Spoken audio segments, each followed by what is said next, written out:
Welcome to તરુની દુનિયા. આજે આપણે વિઝિટ કરીએ છીએ બનિંગ્સ વેરહાઉસ, જેમાં સ્પૂકી ડેકોરેશન હેલોવીન આવે છે તો રાખ્યું છે. અચાનક જ ડિસાઈડ કર્યું કે બનિંગ્સ જઈએ. થોડા સીડ્સ લેવા હતા, થોડી સોઇલ લેવી હતી અને થોડું પોટ્સ પણ જોઈતું હતું. તો આ છે Bunnings Rouse Hill area, Annangrove Rouse Hill બંને બોર્ડરિંગ એરિયા છે. તો ત્યાં રાઉઝ હિલ કે એનન ગ્રુપ બંને નાખો તો આ જ બનિંગ્સ આવે છે. તો એ બનિંગ્સમાં અમે જઈ રહ્યા છીએ. જો તમને બનિંગ્સનું બોર્ડ દેખાશે હવે. આ બહુ મોટો વેરહાઉસ છે ગાર્ડનિંગ માટે, સાથે સાથે ઇન્ડોર આઉટડોર ફર્નિચર અને ઘણી બધી ઇલેક્ટ્રિક આઇટમ્સ, એટલે ઇન્ડોર આઉટડોર જે ડેકોરેશન માટે, મોસ્ટલી આઉટડોર્સ માટેની બધી વસ્તુઓ અહીંયા મળી રહે છે. તો વેલકમ ટુ બનિંગ્સ. બહુ મોટો વેરહાઉસ છે દોસ્તો, તમે જોઈ શકો છો. અને એની આજે આપણે ટૂર લઈએ છીએ. તો ચાલો બતાવું કે હું મારી ગાર્ડનિંગની સપ્લાય ક્યાંથી લાવું છું, જેમાં સીડ્સ, પ્લાન્ટ્સ, સીડલિંગ્સ, મોટા છોડ, મન્યોર એટલે કે ખાતર, ફર્ટિલાઇઝર, સોઇલ, બધું હું ક્યાંથી લાવું છું. તો આ છે સ્ટોરની એન્ટ્રી. હબી જઈ રહ્યા છે મારી આગળ. આજે એસ્કેલેટર બંધ છે એટલે અમે ચાલતા જઈ રહ્યા છીએ. તો જો આ છે બનિંગ્સની એન્ટ્રી, અને એન્ટ્રીમાં જ સરસ મજાના ડિસ્પ્લે હોય છે. હોપફુલી આજે પણ હશે, જે સેલમાં કે નવી વેરાયટી ફૂલોની સિઝનલ આવતી હોય છે એ તમને અહીંયા ડિસ્પ્લેમાં અચૂક જોવા મળે છે. તો અહીંયા છે ડિસ્પ્લેના ફ્લાવર્સ, તમે જોઈ શકો છો.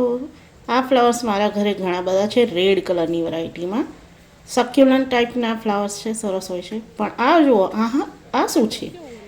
તો જો અહીંયા હેલોવીન્સ નજીક આવે છે, તો હેલોવીન્સનું ડેકોરેશન પણ બનિંગ્સમાં મળે છે. આના ડિસ્પ્લે જોઈ લો. સ્કેરી તો નથી પણ મજાનું છે. અને આ બધી હેલોવીનની જુદી જુદી વસ્તુઓ તમને જોવા મળશે અહીંયા, કારણ કે નજીક છે હેલોવીન. તો અહીંયા ઘણી બધી ડિસ્પ્લે આઇટમ જોવા મળતી હોય છે હેલોવીનની. મારી ડાબી બાજુ પણ ઘણું બધું ડિસ્પ્લે રાખ્યું છે. તો જુઓ, સ્કેરી નથી પણ મજાનું છે. તો અહીંયા તમારે જ્યારે હેલોવીનની તૈયારી કરવી હોય અને ડિસ્પ્લે કે કંઈ પણ એની આઇટમ લેવી હોય તો આ ટાઈમે બનિંગ્સમાં મળી જતી હોય છે. ઘણી બધી વેરાયટી મળતી હોય છે. આ સાથે તમે જોઈ શકો છો બનિંગ્સમાં જુદી જુદી આયલ નંબર, આયલ પર કઈ વસ્તુઓ રાખવામાં આવી છે. જેમ કે અહીંયા જુઓ છો તમે આઉટડોર લિવિંગ, DIY વર્કશોપ, અને બહાર જઈશું એટલે ઘણા બધા પ્લાન્ટ્સ. અને આ છે બધા ઇન્ડોર પ્લાન્ટ્સ, જેમાં ઓર્કિડ, આઈવી અને ઘણા બધા સરસ મજાના સક્યુલન્ટ્સ તમે જોઈ શકો છો. આ બધા ઇન્ડોર્સ છે. અને આ છે બધા બલ્બ્સ. તો લીલીના બલ્બ્સ, હવે આ રેડીમેડ બલ્બ્સ હોય છે, નાખો અને તરત જ 15-20 દિવસમાં ફૂટી જતા હોય છે, એટલે રેડી ફોર સિઝન બધા બલ્બ્સ અહીંયા તમે જોઈ શકો છો. જુદી જુદી વેરાયટી, સાથે સાથે વોટર લીલી પણ છે, જેને આપણે પોયણા કહીએ છીએ તે, અને વોટર લોટસ તો એ પણ છે. તો કોઈનું પોન્ડ હોય અને એમાં તમારે મૂકવા હોય તો એ પણ અહીંયા તમને મળી જતા હોય છે. અને આ જો, આમાં તો ઘણું બધું મોટું ઉગી ચૂક્યું છે ઓલરેડી. હવે હું તમને બહાર બતાવું કે બહાર કઈ વેરાયટી છે. તો આ થોડા ઇન્ડોર્સ પ્લાન્ટ્સ છે, જે લાઇટ શેડમાં પણ રહી શકે છે. તો થોડું ફિલ્ટર્ડ સન આવે, એટલે કે કિચન વિન્ડો કે વિન્ડોની આજુબાજુમાં ત્યાં રહી શકતા હોય છે. એવા indoor, outdoor, semi outdoor plants અહીંયા મળે છે. આજે મારો ટાર્ગેટ છે કે વેજીટેબલ્સ થોડા જોઈએ. જો મળે તો 1-2 વેજીટેબલ્સના નાના સીડલિંગ્સ લઉં. અને આ ફ્લાવર મારા ત્યાં છે, જો ખૂબ જ સરસ થાય છે. ઢગલો ફ્લાવર્સ આવે છે એમાં, ઓલમોસ્ટ એવરી સિઝનમાં આવે છે. પણ મેં કહ્યું એમાં આજે ટાર્ગેટ છે કે વેજીટેબલ્સ આજે લઈએ. પણ હું તમને એક ઉડતી નજર બતાવી દઉં સીડલિંગ્સની. તો આ છે બધા ફૂલોની સીડલિંગ્સ વેરાયટી. તો તમને અહીંયા નાનાથી લઈને મોટા સુધીના બધા ફ્લાવર્સ મળી જાય છે. તમે પ્રાઇસ જોઈ શકો છો. બધી વેરાયટી અહીંયા સિઝનની હોય છે. તો તમારે જસ્ટ જઈને ઘરે રોપવાના હોય છે. મોટા નાના દરેક પ્રકારના ફ્લાવર્સ અહીંયા મળતા હોય છે, અને જુદા જુદા ભાવ હોય છે. તો તમે જોઈ શકો છો અહીંયા.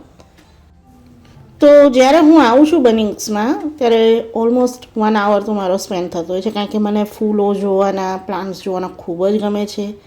અને એક જસ્ટ સ્ટ્રેસ રિલીફની એક્ટિવિટી છે મારા માટે. આ બધા જુદા જુદા પ્લાન્ટ્સ જોઈને મારું મન અને દિલ ખૂબ જ ખુશ થઈ જતું હોય છે. તો તમે કોઈ નર્સરીમાં જઈને આ રીતે ડિસ્ટ્રેસ થાઓ છો તો મને કહો. નર્સરીની વિઝિટ લઈને તમને કેવું લાગે છે મને કહો. અને જ્યારે તમે નર્સરીમાં જાઓ છો ત્યારે તમારું ટાર્ગેટ શું હોય છે એ મને કહો. શું તમારું ટાર્ગેટ સોઇલ કે ખાતર કે પછી આવા વેજીટેબલ્સ કે પછી ફૂલડા હોય છે. તો આ જો ક્યુકમ્બરની વેરાયટી, મારે ક્યુકમ્બર તો લેવી છે આજે, પણ જોઉં છું કારણ કે હમણાંથી ક્યુકમ્બર ખાવાથી મને ખૂબ જ એસિડ રિફ્લક્સ થાય છે. તો મારે બર્પલેસ વેરાયટી જોવી છે. મેં સાંભળ્યું છે કે બર્પલેસ વેરાયટીથી એસિડિટી થતી નથી કે રિફ્લક્સ થતું નથી. તો લેટ્સ સી. આ બધી પનેટ જે છે, અને આ જુઓ હસબન્ડ મારા આવી ગયા છે સોઇલ લઈને. તો આટલી સોઇલ અમે લીધી છે. ટોપઅપ કરતા રહીએ છીએ કારણ કે પાછળ મેં જેમ તમને બતાવ્યું હમણાંના વિડીયોમાં ઘણું ગાર્ડનિંગ આ વખતે કરી રહ્યા છીએ. તો આ બધા ડેઇઝીના ફ્લાવર્સ છે. જો ડેઇઝીની સિઝન છે સમરમાં, ચટકીલા રંગોમાં મળતી હોય છે. અને આ આયલ આજે ટાર્ગેટેડ આયલ છે જે છે વેજીટેબલ્સની આયલ. તો અહીંયા બધા વેજીસ છે. જો ટમેટા છે, મરચાં છે, કાકડી છે, ઘણી બધી વેરાયટી છે. ચાલો જોઈએ શું શું અહીંયા રાખ્યું છે આ લોકોએ.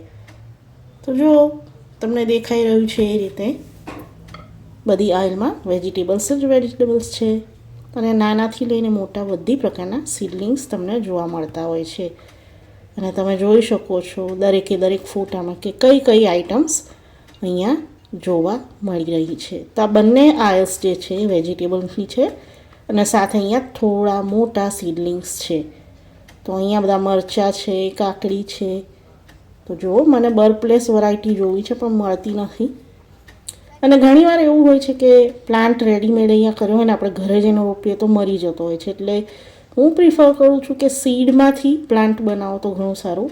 આ બધા ટમેટાની વેરાયટી છે. જો મારે ટમેટા પણ લેવા છે પણ એમાં પણ મારું ડબલ માઇન્ડ છે આ વખતે.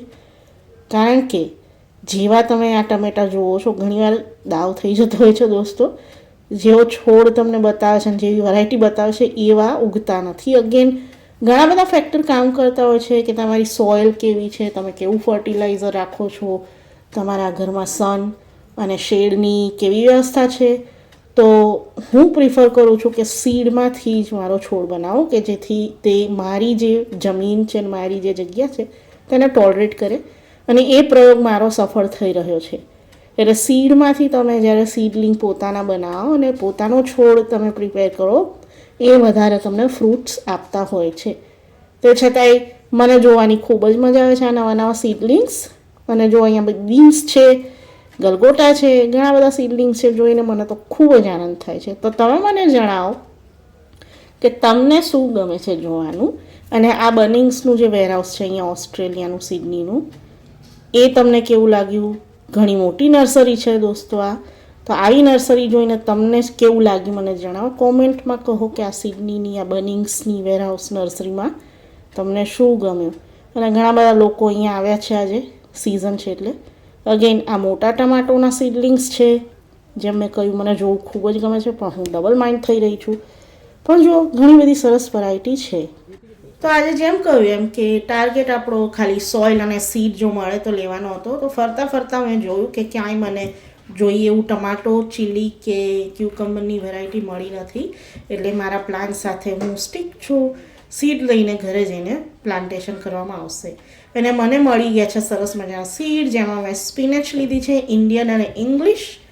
અને મેં લીધે છે હાબાનેરો ચીલી સીડ અને ક્યુકમ્બર. તો જો ક્યુકમ્બરનું પ્લાન્ટેશન આપણે જોઈએ. બનિંગ્સમાંથી જો આ બિયા જે લાયા એ પનેટમાં મૂક્યા છે. કાકડીના બિયા છે, બર્પલેસ વેરાયટી ક્યુકમ્બર્સ. તો આ રીતે સીડલિંગ ટ્રેમાં એક બી મૂક્યો છે. હવે આ 3 છેલ્લી ટ્રેના જે બોક્સ છે ખાલી છે. તો મેં મારો વિચાર છે કે જે મેં દૂધી અને સરગવાનું સોક કરી રાખ્યા છે એમાં મૂકું.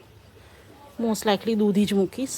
તો આ રીતે સીડલિંગ ટ્રેમાં ભરીને મૂકવામાં આવે તો સારી રીતે આપણને ખ્યાલ રહે કે કઈ વસ્તુ રોપી છે. સાથે હું આજે લઈ આવી છું આ મારી સ્પિનેચ ટેસ્ટ ઓફ એશિયા. આપણે જે ઇન્ડિયામાં ક્લાઇમ્બિંગ સ્પિનેચ હોય છે ને તે. આ બીજી સ્પિનેચની વેરાયટી છે. આ ડાયરેક્ટ ક્યારામાં નાખવામાં આવશે. અને હાબાનેરો ચીલી છે મારા એ પણ અત્યારે રોપીશું. તો આ હતી આપણી લિટલ બીટ ઓફ ટૂર કે જેમાં આપણે બનિંગ્સ વેરહાઉસ જોયું કે જ્યાંથી હું ગાર્ડનિંગ સપ્લાઈઝ લાવું છું. અને મને કહો કે જે પ્લાન્ટેશન આપણે ક્યુકમ્બર્સના બીનું કર્યું અને પછીથી મેં ચીલી અને સ્પિનેચ પણ રોપ્યા હતા, પણ એનો વિડીયો નથી લીધો. પણ જેવી અપડેટ્સ આવશે હું તમને આપતી રહીશ. એટલે કે જેવું જર્મિનેશન થશે અને સીડલિંગ્સને રીપ્લાન્ટેશન કરવાનું થશે અને છોડની શું અપડેટ્સ છે હું આપતી રહીશ. પણ તમે મને કહો કે બનિંગ્સ તમને જોઈને કેવું લાગ્યું, જે વેરહાઉસ છે ગાર્ડનિંગનું કેવું લાગ્યું. અને આવા અવનવા જુદી જગ્યાના તમને વિડીયો હું આપતી રહીશ. ગાર્ડનિંગ, કુકિંગ અને ટૂર, આમ જુદી જગ્યા જે સિડનીમાં જોવાલાયક છે સ્થળો, તો એના પણ વિડીયો આવતા રહેશે. મને જણાવો કોમેન્ટમાં કે આ બનિંગ્સની ટૂર તમને આજે કેવી લાગી. અને અચૂકથી મને જણાવો કે તમારો ગાર્ડનિંગનો શોખ કેવો છે ને તમને શું ગમે છે ગાર્ડનિંગમાં. તો જલ્દીથી મળીએ એક નવા વિડીયોમાં. લાઈક કરો, શેર કરો, સબસ્ક્રાઈબ કરો તરુની દુનિયાના આ ચેનલને, અને જલ્દીથી મળીએ. Bye bye.